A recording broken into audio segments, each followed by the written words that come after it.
هنا نتذكر القرون الغابرة ونشم رائحة الزمن الممتد. هنا الجامع الأول، مولد الإسلام في مصر.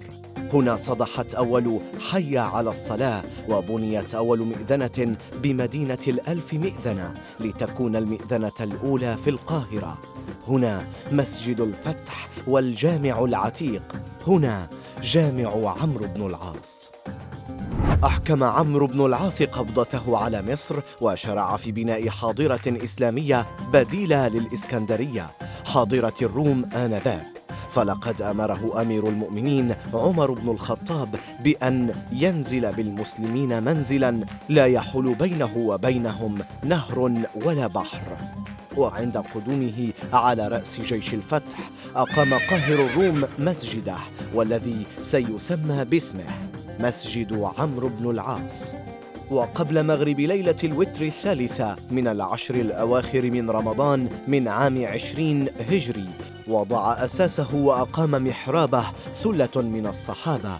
وفي الجمعة الأولى من شهر المحرم من العام التالي أقيمت أول صلاة في المسجد.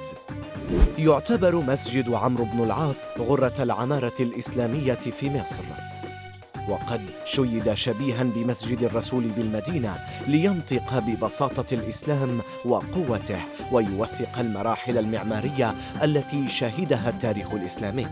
لقد مر المسجد بمجموعة من التوسعات والإصلاحات بداية من العصر الأموي، لتتحول مساحته من 675 متراً فقط عند بنائه إلى نحو 13,200 متر، وهي مساحته الحالية. وفي عام 564 هجري أشعل الوزير الفاطمي شاور مدينة الفسطاط لعجزه عن صد الصليبيين، فاحترقت وتهدم الجامع ليعيد إعماره صلاح الدين الأيوبي بعد 4 سنوات. وفي ولاية العثمانيين رممه مراد بيك المملوكي، وبنيت في عهده المئذنة المخروطية التي لا تزال باقية.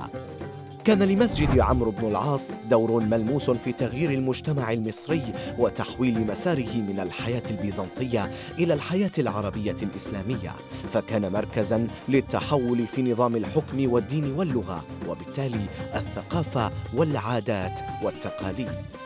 يعد المسجد أول جامعة لدراسة علوم اللغة العربية وتعاليم الإسلام، وله السبق والريادة على الأزهر والقيروان لعدة قرون. الجامع الذي بدأ بثلة من الصحابة أصبح الملاذ الأول لآلاف المصلين في رمضان، ومنه يصدح الدعاء في صلاة القيام في جميع أنحاء القاهرة. رابع مسجد جامع في الإسلام، والأثر الإسلامي الوحيد الباقي منذ فتح مصر، واللبنة الإسلامية الأولى في إفريقيا، هو الأول دائماً وأبداً، هو جامع عمرو بن العاص. إن أعجبكم هذا الفيديو فلا تنسوا الاشتراك بالقناة واللايك وتفعيل زر التنبيهات ليصلكم كل جديد.